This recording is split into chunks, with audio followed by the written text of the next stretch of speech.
શું એઆઈ કેન્સરનો ઇલાજ કરી શકે છે? સાચું કહું તો નહીં. એઆઈ કોઈ જાદુઈ ઇલાજ નથી.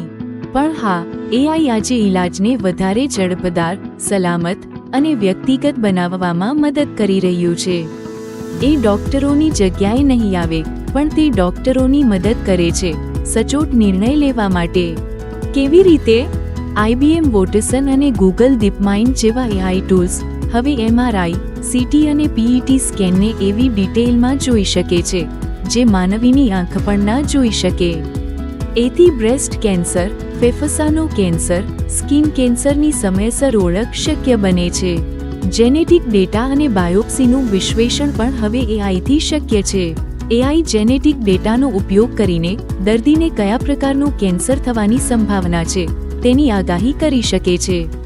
આનાથી વ્યક્તિગત સારવાર યોજનાઓને સક્ષમ બનાવશે. અને આજે તો એવા એઆઈ એનેબલ એપ્સ પણ છે જે દર્દીની હાલત રિયલ ટાઈમમાં મોનિટર કરે છે અને ડોક્ટરને તરત જાણ કરે છે. આથી સવાલ નથી કે એઆઈ ઇલાજ કરી શકે છે કે નહીં.